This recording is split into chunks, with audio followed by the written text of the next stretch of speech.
Hola amigos, ¿cómo están? Estamos transmitiendo desde la Ciudad de México, esto es Hablemos Derecho. Como ustedes saben, Hablemos Derecho es el órgano de difusión del Programa Nacional de Asistencia Jurídica, que es una fundación que brinda asistencia legal gratuita en beneficio de personas en situación de vulnerabilidad y que difunde la cultura de la legalidad en toda la ciudadanía, cosa que hacemos todos los jueves a las 9:30 de la mañana en esta plataforma de Hablemos Derecho. Por supuesto, los invitamos a que nos sigan en todas nuestras redes sociales. Estamos en TikTok, estamos en Facebook, estamos en Instagram y por supuesto siempre con contenido muy interesante. Hoy no es la excepción, hoy tenemos una invitada súper especial, es la doctora Irene López Faugier, o Faugier, siempre lo pronuncio mal, ahorita nos va a aclarar específicamente cómo se pronuncia, pero estoy muy gustoso de tenerla de nueva cuenta en nuestro programa Hablemos Derecho. Doctora, ¿cómo está?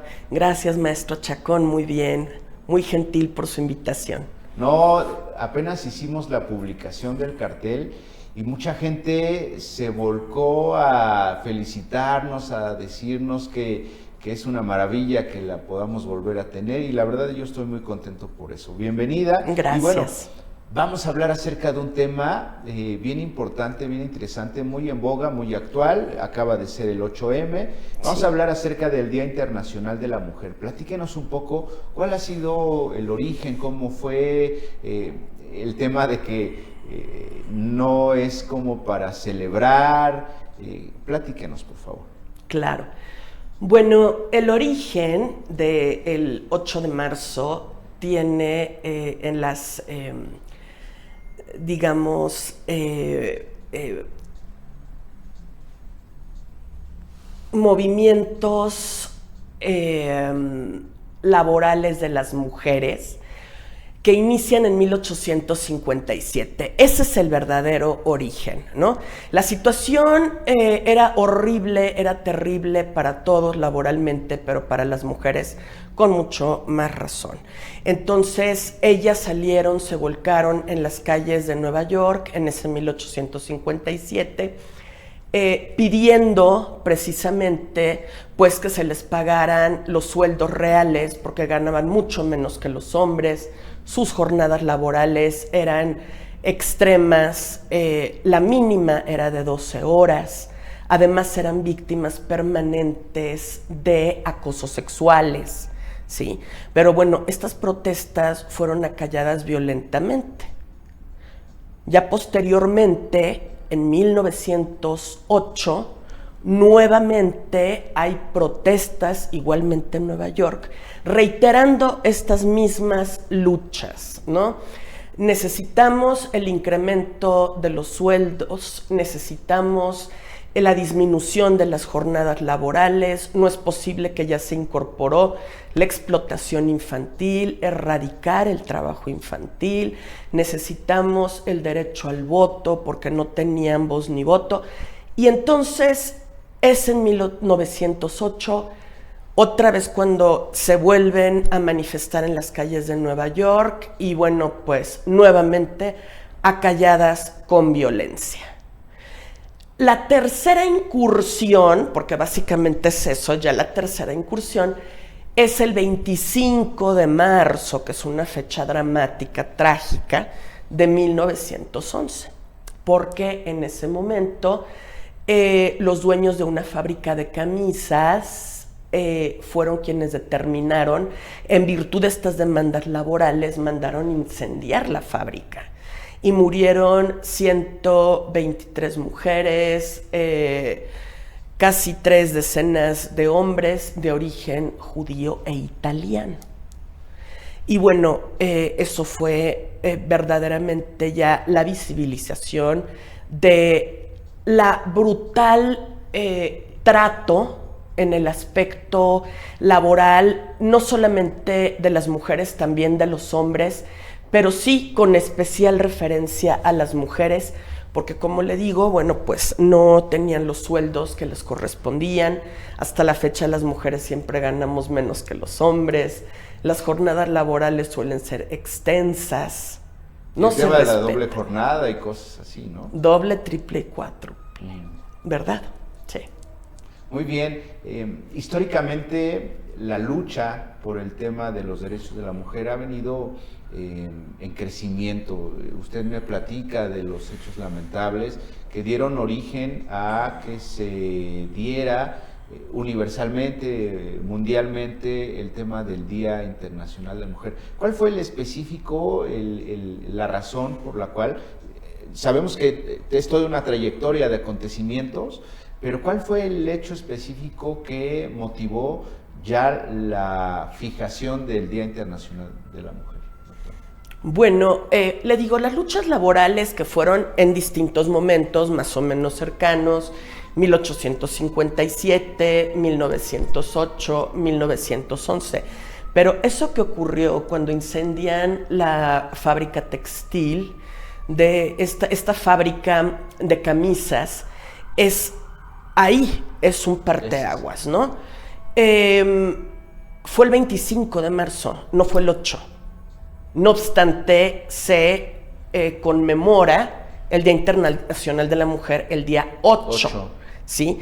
Pero eso tiene que ver más con la evolución y desarrollo del movimiento feminista ruso, porque fue la Internacional Socialista de Mujeres la que determinó que ese día en particular, el 8 de marzo, fuera un día de visibilización, de conmemoración de las luchas obreras de las mujeres. ¿Por qué el 8 y no el 25? Fue, le digo, es arbitrario, como... de alguna manera tiene que ver con las fechas establecidas por las feministas rusas. Sí. Fue por eso. Y todo el mundo dijeron, pues está bien ese. Finalmente la fecha es importante, pero lo que importa es todo lo que viene alrededor de esa fecha, ¿no? Claro. La lucha, los derechos, todo lo que tiene que ver como contexto de esa fecha específica, ¿no? Exactamente, es el mes de marzo y bueno, pues es unos días de diferencia, pero las mujeres pues siempre hemos tenido una lucha en todos los contextos, ¿no? Eso tiene que ver, es una situación histórica, social, cultural, ¿no? En el ámbito de la familia empiezan esas luchas, pero en el ámbito laboral de la misma manera y ha sido muy fuerte, ¿no? Y particularmente eso es lo que trata de destacarse el 8 de marzo. Muy bien. ¿Qué representa el 8 de marzo el día de hoy? Venimos de una tradición de lucha de muchos años. ¿Cómo vemos el 8 de marzo, el día de hoy, en México, por ejemplo? Bueno, pues que es un día de lucha, no es un día en lo más mínimo de festejos, de celebraciones, en lo absoluto.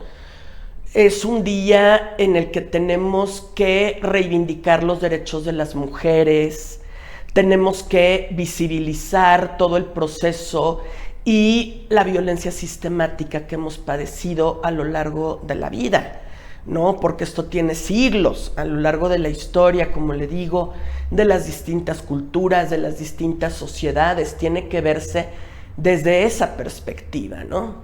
El visibilizar cuál es la situación de las mujeres en el mundo entero, pero particularmente en nuestro país, en el que la violencia contra las mujeres es desmedida. ¿Cómo manifestarse en contra de esa violencia? Hemos notado durante ya muchos años las marchas, ¿no? Que han logrado muchas cosas, pero muchos critican la manera en la que se hacen por algunas personas esas marchas.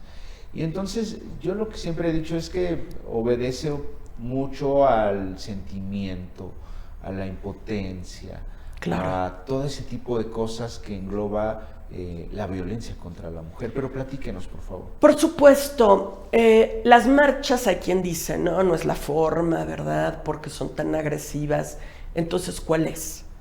¿Cuál es? Porque vivimos en un contexto en el que se ignora, en el que se minimiza, se trivializa lo que estamos viviendo las mujeres, ¿no? Hay una falta de respeto, de empatía, de solidaridad por parte de todo tipo de autoridades, ¿sí? La procuración de justicia, la impartición de justicia no da cabida a las demandas en el ámbito civil, familiar, a las denuncias en el ámbito penal de gravísimos incidentes, ¿no? Entonces, pues no es posible quedarnos calladas. Es el hartazgo, es el decir, aquí estamos y no vamos a permitir ya esta ignorancia sistemática que nos han venido formulando. Yo lo que he notado es que cuando hay un tema de violencia contra las mujeres, pues primero es difícil tomar la decisión, envalentonarse para primero platicarlo siquiera con alguien y después ir y pasar la tortura de ir por iniciar una carpeta de investigación, claro, que luego son revictimizadas, claro, y que luego si se logra judicializar, bueno, viene toda una serie de procesos, claro, muy complicados. ¿Qué les podemos decir a las mujeres que están en un proceso así? Bueno, en principio que no se callen, que es importantísimo denunciar, que no tengan miedo, que hacemos grupos de contención, que siempre tenemos grupos de contención para alzar la voz. La violencia no es normal, bajo ninguna situación. Claro. Hay violencia de muchos tipos, porque además luego se piensa que pues nada más la violencia física, ¿no? Hay violencia de todo tipo, violencia psicoemocional, violencia sexual, económica, y es muy difícil que una mujer sufra violencia de un solo tipo. Generalmente es un fenómeno integral. Entonces, instar a que las mujeres se empoderen, a que no tengan miedo, a que tenemos que alzar la voz y exigir a las autoridades, ¿sí? Levantar nuestras denuncias correspondientes, sí, evidentemente las tenemos que encauzar, ¿sí? Es muy importante decirles a las mujeres que puedan precisar situaciones muy específicas, situaciones de fecha, ¿sí? El tiempo, sí, modo, tiempo y lugar, el lugar, el modo, muy específicamente, para hacer la imputación, tratar de allegarnos de las pruebas correspondientes. Hay periciales de distinto tipo que se pudieran hacer de forma oficiosa para poder acreditar el daño que sufre una persona por la violencia sistemática desmedida que sufre. Entonces, sí hay manera de acreditarlo, pero ¿qué necesitamos? La voluntad, ¿no? Que las propias autoridades, cuando queremos levantar una carpeta de investigación, no nos obstaculicen, sino que nos den cabida, que no nos revictimicen, nos estén haciendo preguntas impertinentes, preguntas que hasta ponen en tela de juicio si la víctima es real o no es real, ¿verdad? Si es una víctima idónea, por supuesto que no. Y bueno, tratar de judicializarlo, ¿verdad? No que se quede nada más como una carpeta de investigación, sino judicializarlo y obtener una sentencia condenatoria para quien es el agresor. ¿Cuál es el problema ahí? Porque están las carpetas de investigación, se judicializan y muchas veces he notado como ya en la audiencia inicial, en una control de detención o simplemente para resolver si ejercen acción o si no, nos dicen los jueces, pues es que no tengo elementos, o hicieron mal esto, o la investigación está desastrosa, o no hay una cadena de custodia, cosas de ese tipo. Están mal integradas las carpetas de investigación. Y entonces los jueces, pues muchas veces, pues liberan al agresor. ¿Qué pasa ahí, doctora? Ese es el problema, que desde la Procuración de Justicia tiene que haber, pues, un resguardo de las evidencias, tiene que haber la acumulación de elementos de prueba, ¿verdad? Adminicularlos, eso es básico. Pero yo creo que no es viable que un juez simplemente diga, ay, esto no se hizo y ya me quito del problema. Pues no, entonces oficiosamente tú busca el tener elementos de prueba y no dejes libre a este agresor. Claro, eso sería ya en la etapa de juicio, ¿no? Claro, claro, claro. Sí, pero sí necesitamos el apoyo completamente de la Procuración de Justicia. Claro, claro, sí. Claro. ¿Cómo estamos en materia de investigación en México? Yo creo que sí está muy complicada la situación, ¿no? Sí está muy complicada, maestro, pero hay ya ahora periciales de distintos tipos que se pueden ordenar oficiosamente, ¿no? Desde la etapa de investigación con Ministerio Público. Ya no nos esperamos, ¿no? Me parece que puede ser de trabajo social, que puede ser de violencia, el riesgo, el impacto que genera el agresor, quién es, su historia de vida, hasta exámenes de tipo toxicológico, que pues eso contribuyen mucho a las agresiones. No, hay una serie de periciales muy amplia de lo que se puede llevar a cabo. Por eso me parece que es inaudito el que no quieran ejercer una acción penal con base en pruebas cuando se pueden allegar de muchas pruebas que son científicas. Claro. ¿Qué podemos hacer en el caso de... Me gustaría, siendo usted y con toda la trayectoria que tiene, me gustaría que diéramos un mensaje, más que a las autoridades, porque eso pues, siempre lo hacemos, ¿no? Las marchas son para eso. A mí me gustaría que nos dirijamos el día de hoy a las mujeres, ¿no? A las mujeres que sufren violencia. ¿Qué les decimos a ellas? ¿Qué tienen que hacer?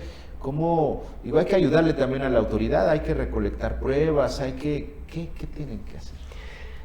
Lo principal es no callarse, es perdemos el miedo. Habemos mujeres que ya perdimos el miedo porque nos han pasado muchas cosas y tenemos que ser la contención de otras para que no tengan miedo y para que exijan sus derechos. No nos están haciendo el favor de investigar absolutamente nada. Claro. Tenemos que ir con una actitud segura de nosotras mismas, diciendo lo que pasa. Hay delitos como estos, pues que son de realización oculta. Muchas veces la violencia no está así a la vista, ¿verdad?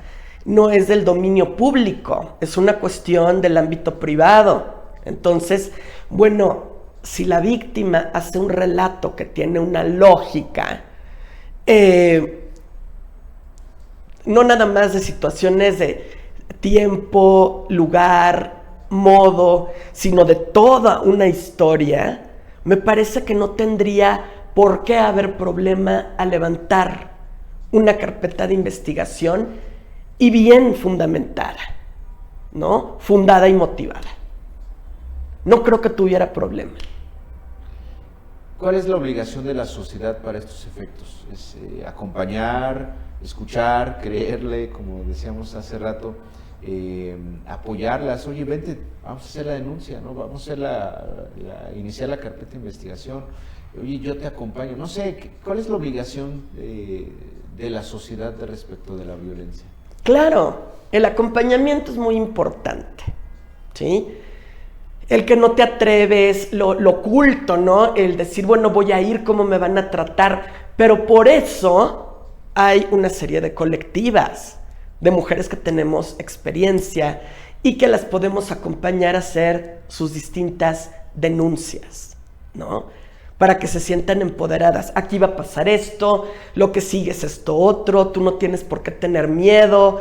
O sea, eso es importantísimo, el acompañamiento, el resguardo, el acogimiento, la contención es básica. Claro. Y una vez teniendo el acompañamiento, ¿qué debe hacer la gente? ¿Hacer su denuncia?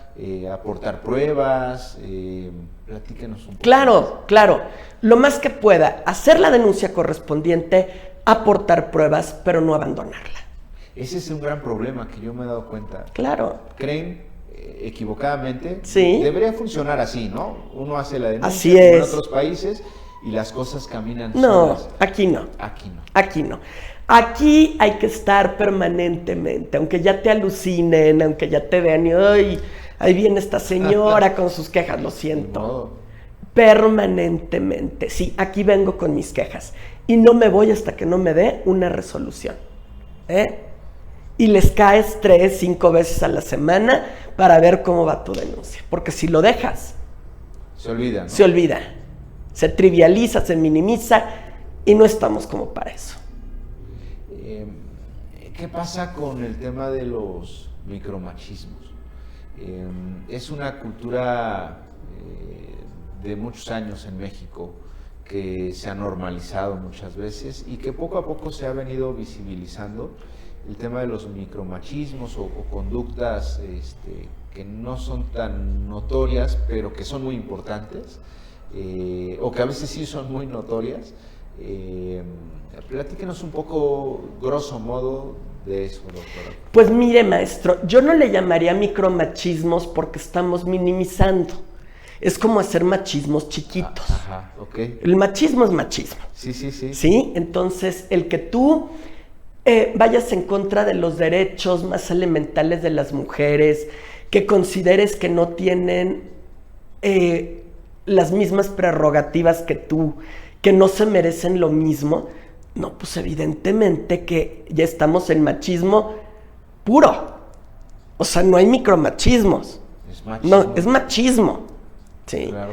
Y es una situación tristemente pues generalizada. Los patrones de comportamiento en las familias no contribuyen, ¿verdad? De generación en generación se pasan esas creencias, ideologías. La forma de deconstruirnos tiene que ser desde el interior de la familia, en las propias escuelas, quienes nos dedicamos a la investigación, a la docencia, no importa en qué nivel, pero también tenemos que deconstruir y decir, esto no es normal, ¿eh? Claro. Aunque te hayan dicho que las mujeres son para esto, los hombres son para esto, hay roles de conducta. No. Mujeres y hombres pueden hacer de todo. Por supuesto. De todo, ¿no? Y todos tenemos derecho a ser efectivos nuestros derechos. No importa el sexo ni el género. Sí, por supuesto. Doctora, me están mandando preguntas. Si tiene a bien darnos la oportunidad, le puedo formular algunas. Tengo muchísimas. Por ejemplo, ¿qué avances ha tenido México en el reconocimiento de los derechos de las mujeres desde el ámbito jurídico? Bueno, pues usted lo sabe como postulante, el hecho de que en las leyes se incorporen derechos, ¿verdad? Que si hay un país que tiene leyes es este, ¿no? El reconocimiento no es suficiente. A mí me lo parece que el decir que somos iguales, que somos libres, que tenemos esto o aquello, eso no es suficiente, ¿sí? Hace décadas se reconoció la igualdad sustantiva. ¿Pero eso qué? Mientras no se aplique, no tiene efectos. O sea, no nos podemos quedar en un tema discursivo. No es el reconocimiento y la incorporación de los derechos, es hacerlos efectivos. Yo estaba platicando en la semana con una persona y llegábamos a una conclusión de que si todas las personas que, por ejemplo, marcharon el día sábado, está bien marchar, está bien protestar, se han logrado muchas cosas con eso, pero yo digo que ahí hay que avanzar a otro tipo de cosas. Si todas ellas dieran $1 o 10 pesos a asociaciones, no la mía, o siquiera la mía, pero a muchas asociaciones de mujeres que les ponen un abogado, una abogada a las víctimas de violencia, yo creo que esto podría ser diferente, porque yo veo a las personas, sobre todo a muchas mujeres solas que van a los juzgados.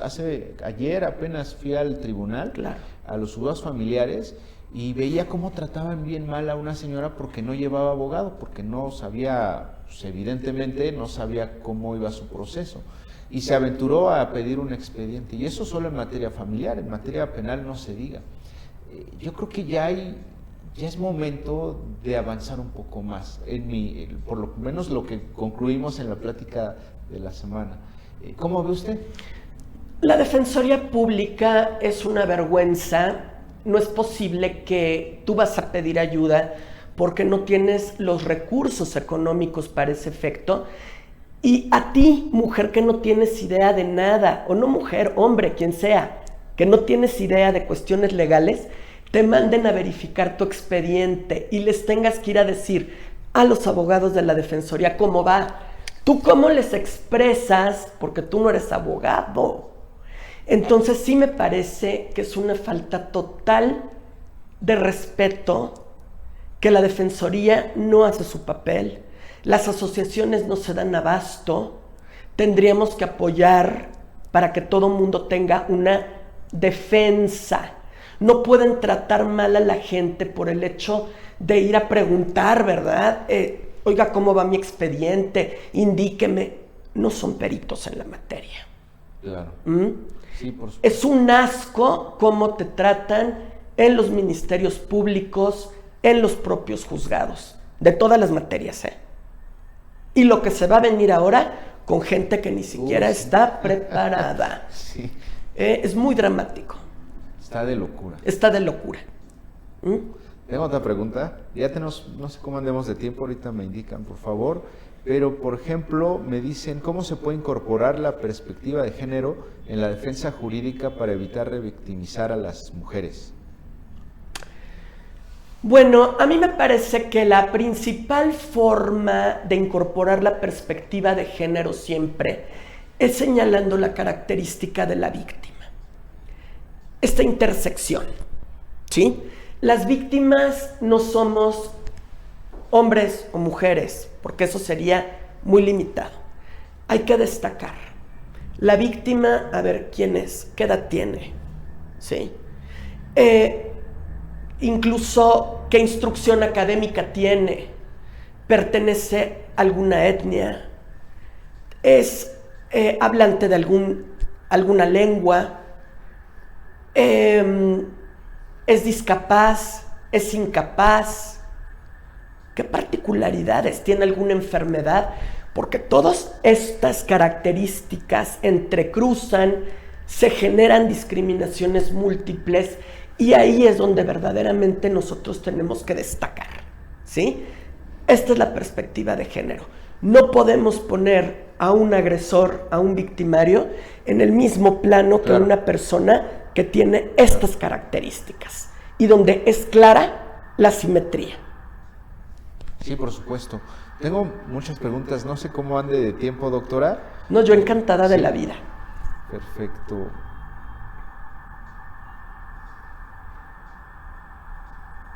¿Qué vacíos legales permiten que la violencia de género permanezca impune en muchos casos? Hablando de vacíos legales, es decir, ¿qué cosas se podrían cambiar en la legislación para mejorar el tema de género? Pues es que yo creo que no hay nada que cambiar, simplemente aplicar la ley. Es un tema de aplicación. En materia familiar y penal particularmente, que hay una suplencia de los planteamientos de derecho, ¿verdad?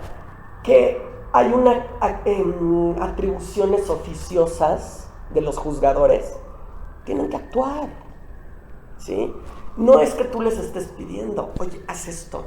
Es que si me estoy enterando, decreto tales medidas, ¿no? Claro. Pero no actúan así. Es un problema de aplicación. Ahora, sí me parece que podría cambiarse, por ejemplo, el delito de violencia familiar, que aquí en la Ciudad de México tiene una pena mínima. No es delito grave. Y a mí me parece que eso sí es importante porque es la antesala del feminicidio, la violencia familiar, claro, en virtud de quién la comete. Hay otras entidades federativas, por ejemplo, en donde sí tienen como delito, en Veracruz es un delito grave, por ejemplo, ¿no? Y amerita de manera directa la privación de la libertad, pero aquí no. Entonces, yo creo que es un tema de aplicación y nada más cambiar ese tipo de cuestiones. En cuanto al delito de violencia familiar, no minimizar los hechos. Hay muchos hechos que son de tentativa de feminicidio y los tipifican como si fueran violencia de género, violencia familiar, muy equivocado. Y luego por eso no se vincula al proceso. Exacto. O hay condenatorias, ¿no? Exacto, eso es lo que pasa. Muy bien, doctora, ya estamos cerca de terminar el programa, pero platíquenos, por favor, libremente lo que quiera comentarnos acerca del 8M, acerca de la violencia contra las mujeres, lo que usted guste. Gracias.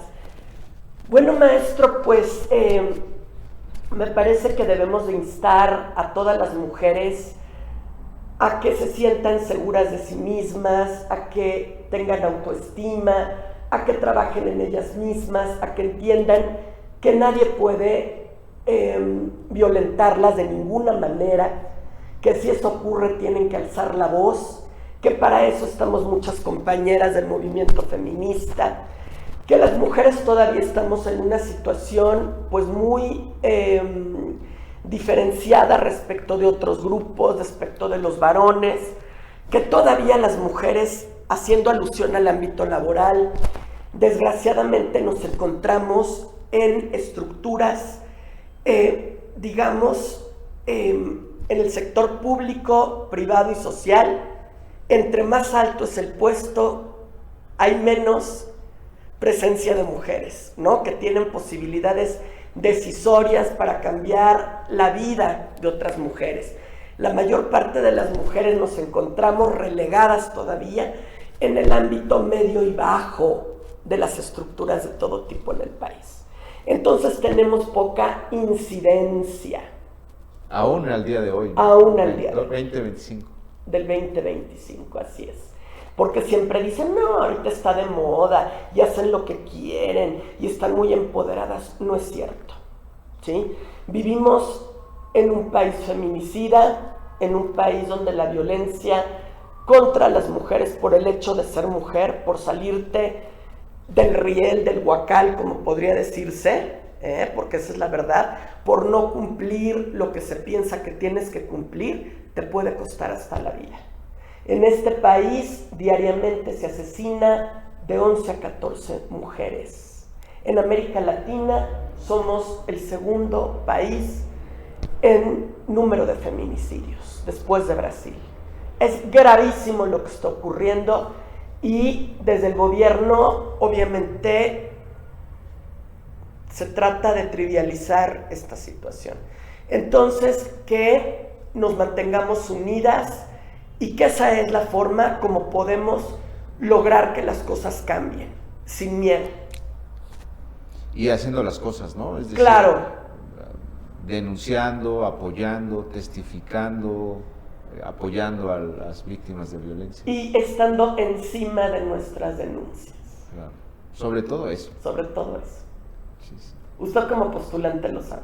Pues sí, no llevamos nosotros en la Fundación temas de materia penal, normalmente los canalizamos. Es un horror, la verdad, claro. Iniciar carpetas de investigación, estar al pendiente, es mucho tiempo el que se tiene que invertir. No nos da la infraestructura, pero nos gustaría hacerlo en algún momento, estaría padrísimo y ayudaríamos a muchísima gente. Claro. Pero bueno, nos toca desde nuestra trinchera, en este programa, por ejemplo, pues motivar, apoyar y sobre todo dar a conocer los derechos de las mujeres y sobre todo que pueden hacerlo, ¿no? Tomen la decisión de hacerlo. No tienen idea cómo en cuestiones de violencia familiar luego van a la oficina y pues un mar de lágrimas, porque a veces ni siquiera tienen un espacio para poder expresarse, para poder llorar, porque están con sus hijos, no quieren que las vean llorar, cosas de ese tipo. Entonces no tienen ningún lugar, ¿no? Las amigas luego ni siquiera son amigas, los amigos sí, igual, la familia no apoya. Entonces démosle a todos los que sufren violencia, mujeres y hombres, sobre todo a propósito del Día Internacional a las Mujeres, un espacio para que puedan desahogarse. Hay que creerles y hay que apoyarlos, hay que incentivar a que denuncien. A veces con eso es suficiente, ¿no? Exactamente, así es. Y entender que las mujeres pasamos por un proceso muy especial como víctimas. Bueno, en general la violencia no tiene sexo, la víctima puede ser cualquier persona, pero que la víctima generalmente no habla, que la víctima tiene distintos procesos, que tiene que ser canalizada y que, bueno, pues tenemos que ayudarle a manifestarse, a declarar. Claro. Doctora, pues yo estoy muy agradecido, muy contento que nos haya acompañado el día de hoy. Ya tiene muchos años, mucho tiempo que estuvo la primera vez. Me da gusto verla, me da gusto verla bien y sobre todo que sigue con estos temas muy aguerrida como siempre y muy contento de que esté aquí. Gracias, maestro. De verdad no sabe cómo aprecio la invitación. Siempre será un placer venir con usted.